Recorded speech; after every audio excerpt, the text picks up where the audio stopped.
नमस्कार। Book audio में बहुत बहुत स्वागत करता हूं। मैं आपका दोस्त ब्रिजेश।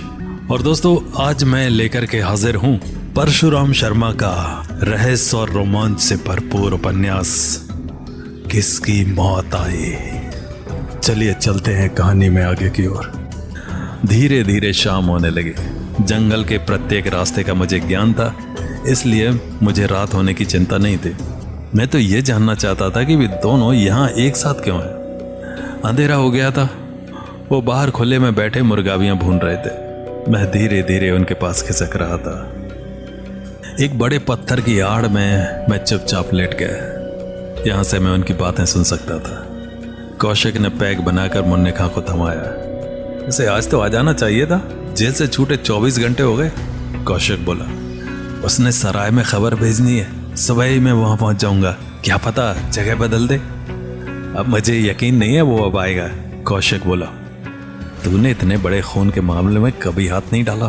वो 10,000 का काम नहीं था, लेकिन अब वैसा ही करना जैसा मैंने कहा है। मैं उस गुफा में रहूंगा, तुझे उसे यहीं बुलाना है। अगर वो यहाँ नहीं आया तो मैं इसकी दाल नहीं गलने दूंगा। रात के समय तो वो जंगल में आने से रहा। मुझे यकीन है वो जरूर आएगा। अगर किसी प्रकार की अड़चन आए तो सीटी बजाकर मुझे बुला लेना। कुछ ही देर में मैं वहां से खिसक गया। इन बदमाशों ने मेरे खिलाफ कोई ना कोई योजना बना ली थी। मैं उस गुफा की तरफ चल दिया जहां मैंने अपनी आवश्यकता की वस्तुएं छिपा कर रखी थी। जब मैंने टॉर्च जलाकर गुफा का मुआयना किया तो वहां बाकायदा बिस्तर बिछा पाया। वहां कुछ सामान और भी पड़ा था, कुछ कपड़े और एक स्टोव, खाने पीने की वस्तुएं। पत्थरों की आड़ में छिपी एक बंदूक भी नजर आई। निश्चित रूप से कौशिक इसी गुफा में ठहरा हुआ था। बेवकूफ ने वही गुफा चुनी जिनमें उनकी कब्र बनी थी। मैंने कारतूसों का डिब्बा उठाकर बाहर फेंक दिया और इत्मीनान से गुफा के मुहाने पर बैठ गया। मैं उसके आने का इंतजार करता रहा। एक गुप्ती मेरे हाथ में थी। करीब 1 घंटे बाद वो फिल्मी गीत गुनगुनाता आया। उसकी आवाज में ऐसी लड़खड़ाहट थी जैसे शराब पीने के बाद हो जाया करती है। क्षण प्रति क्षण वो मौत के करीब आ रहा था। वो हाथ में बोतल थामे हुए था। बाहर चांदनी छिटकी हुई थी। वो मुझे साफ साफ नजर आ रहा था। आखिर वो गुफा के मुहाने पर आ गया। अंधकार में मैं सांस रोके खड़ा था। उसके कदमों की आहट पास आते आते बिल्कुल गुफा के पास आ गए। उसे आहट महसूस हुई। पलट कर बोला, कौन है बे? और ये उसका अंतिम वाक्य था। मैंने उसे संभलने का मौका नहीं दिया। मेरी गुप्ती उसके पेट में उतर गई। उसके सिर पर कपड़ा फेंक कर मैंने एक बाजू मुंह पर जमा दिया। कराहट तो निकली पर इतनी तेज नहीं जो मुन्ने खां तक पहुंच सके। उसने बोतल मुझ पर खींच मारी। सच में जो जीवट आदमी था। बोतल की चोट मेरे सिर पर पड़ी। बार अगर तेज होता तो बोतल मेरे सिर पर फूटती और कांच खोपड़ी में घुस गया होता। फिर भी मैं लड़खड़ाकर पीछे गिरा। गुप्ती अंधेरे में चमक रही थी। वो पेट का जख्म थाम कर झुकता चला गया। दूसरे हाथ से वो सिर का कपड़ा उतार रहा था। फिर वो अंधेरे में टटोलता आगे बढ़ गया। मैंने सिर को झटका दिया और उसे खोजने लगा। मैंने टॉर्च जलाई। वो अपनी बंदूक तक पहुंच गया था। वो पत्थर पर टेक लगाए बैठा था। उसने अपनी तरफ से गोली चलाई, पर उसका भाग्य कमजोर था। मुझे ध्यान आया, अगर मैं कारतूस ना निकालता तो, या बंदूक मेरी निगाह में ना आती तो। वो एक चोट से पूरी तरह विचलित नहीं हुआ था, लेकिन खाली बंदूक ने उसे विचलित कर दिया और मैं दोबारा उस पर झपट पड़ा। इस बार वो जोर से चीखा, किंतु वहां उसकी मदद को कौन आता। 5 बार हुए। उसके बाद कौशिक निर्जीव होकर लुढ़क गया। मैंने सोचा कहीं उसके चीखने का स्वर मुन्ने खां के कानों में न पड़ गया हो। अगर ऐसा हुआ तो वो सचेत हो जाएगा। अवश्य ही बंदूक उसके पास भी हो गई। मैं भागकर बाहर पहुंचा जहां मैंने वो कारतूस रखे थे। कौशिक की गन लोड की। अब अगर गोली भी चल जाए तो परवाह नहीं। जंगल में शिकारी गोलियां चलाते ही रहते हैं। मैं बंदूक लाद कर खेमे की तरफ चल पड़ा। मेरा सोचना गलत नहीं था। मुन्ना खां कौशिक को आवाज देता आ रहा था। इसका मतलब उसने चीख सुन ली थी। जैसे ही वो एक पत्थर से चढ़कर ऊपर आया, उसके सीने पर मैंने बंदूक की नली टिका दी। उसने आश्चर्य से मुझे देखा, फिर बंदूक की नाली को। तुम यहाँ? हाँ, मैं यहाँ। कौशिक? वो मर चुका है। उसने मुझसे निपटना चाहा, अंजाम उल्टा ही हुआ। चलो उधर ही, लेकिन पहले मैं तुम्हारी तलाशी ले लूं। कोई चालाकी मत करना, वरना एक खून करने के बाद दूसरा हो जाना बड़ी बात नहीं है। वो मुझे घूरता रहा। मैंने उसकी तलाशी में एक तमंचा और एक चाकू बरामद किया। उसके बाद उसे गुफा में चलने के लिए कहा, लेकिन वो खतरे को भांप गया था। वो समझ गया था कि मैं क्या करने चाह रहा हूँ। मैंने उसकी पीठ पर नाली टिका रखी थी। एक बार वो मुझे धक्का देकर भाग निकला। वो इतनी तेजी से भागा था कि अगर मेरे हाथ में बंदूक ना होती तो मैं उसे भी नहीं पकड़ पाता। मैंने जल्दी निशाना साध कर गोली चला दी।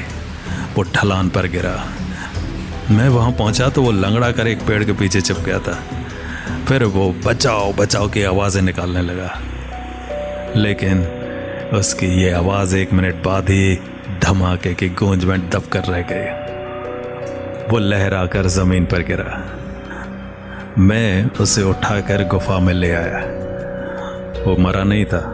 धीरे धीरे उसे होश आ रहा था। तुम लोगों की योजना क्या थी? मैंने उससे पूछा। उसने कुछ कहना चाहा, पर फिर वो केवल होंठ हिलाकर सो गया। मैंने उसकी धड़कनें टटोली।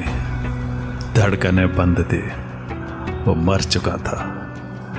मैंने उस गहरी कब्र में दोनों को डाल दिया। 2 शवों को कब्र में गाड़ने का काम बड़ा ही भयानक था।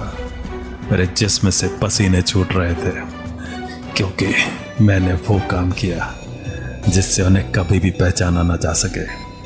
मैंने उनके सिरों को पत्थरों से कुचला था, नाक कान काट दिए थे। मैं उस भयानक रात को नहीं भूल सकता। मेरी सारी योजना का भयंकर समय था। मैंने उन्हें कब्र में गाड़ा। इस सारे काम के दौरान मैंने नंगे हाथों का प्रयोग नहीं किया। उस कब्र को बंद करने के बाद मैंने वहाँ की सफाई की, फिर गुफा से बाहर निकला। जिन 4 दिनों में मैं वहाँ रहा था, उन दिनों मैंने गुफा के बाहर एक साइड में बहुत से पत्थर जमा कर दिए थे। अगले दिन दोपहर तक मैं गुफा का मुख बंद करता रहा। जब वो गुफा बंद हो गई तो मैं चल पड़ा। मैंने उनका सामान नदी में डुबा दिया। इस वन में खेमे इसी प्रकार किराया लेकर गाड़ दिए जाते थे। कुछ स्थानीय आदमी ये धंधा करते थे। शिकार पर आए लोग अग्रिम किराया देकर खेमे गड़वा दिया करते थे, फिर अपना काम खत्म होने के बाद चले जाते थे। खेमे वाले किराए की अवधि समाप्त हो जाते ही खेमे उखाड़ कर ले जाते हैं। उनका पूरा सामान नदी में डुबाता हुआ मैं वहां से लौट आया, और जहां तक मुझे याद है उनकी लाशें आज तक नहीं मिली। वहां से लौटते ही मैंने खुद को कानून के हवाले कर दिया। इस प्रकार मैं एक नहीं बल्कि 3 खूनों का मुजरिम था। इस जुर्म की सजा एक ही होती है, चाहे एक करो या।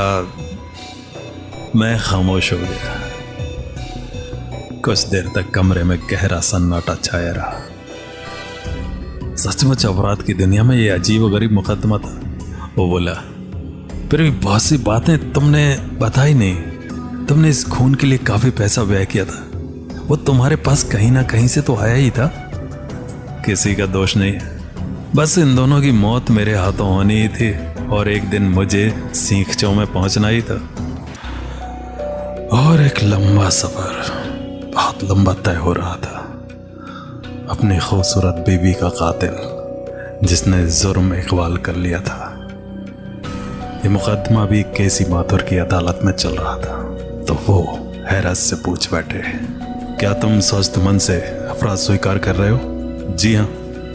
आखिर मुझे सजा सुना दी गई। न्यायाधीश का कथन था कि जिस समय यह हत्या हुई मैं विक्षिप्त हो गया था। निश्चय ही अपने होश गंवा बैठा था और मेरी दिमागी हालत खराब हो गई थी। मैंने जो जुर्म इकबाल किया वो इस ओर संकेत करता है कि मेरा दिमाग उस समय भी ठीक नहीं था। कत्ल की परिस्थितियां बताती हैं कि एक आदर्श पति ने उस समय यह हत्या की जब वो अपनी रूठी पत्नी को वापस बुलाने गया था।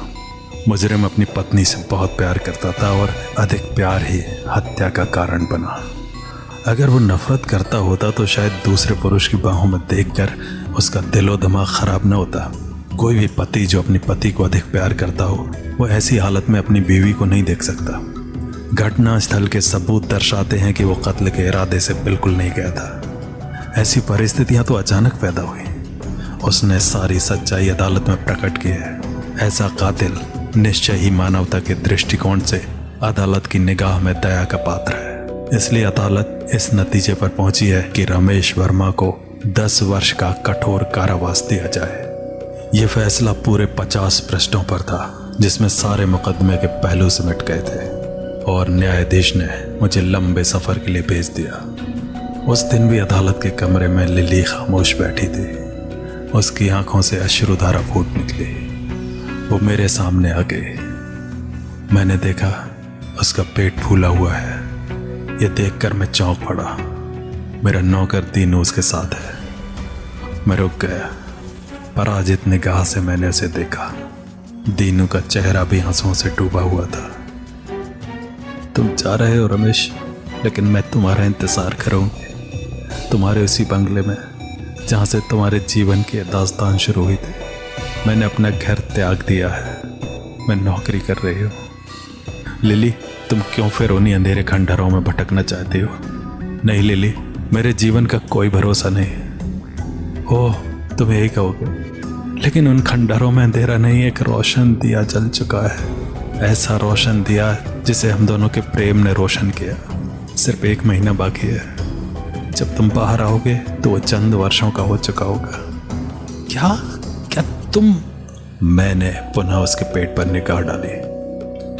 हाँ, हमारे प्रेम का दीपक दीनू उसका रखवाला होगा। मालिक, फिक्र न करना, मैं बिटिया का ध्यान रखूंगा। मुझे बिटिया ने सब बता दिया। मैं दोनों की सेवा करूंगा। मैं तुम्हें पति मानकर जा रही हूं, लिली ने भर रहा स्वर में कहा। और जाते जाते ये हथकार दे रही हो। उसने कागज में लिपटी एक अंगूठी निकाली। मैंने तुरंत पहचान लिया।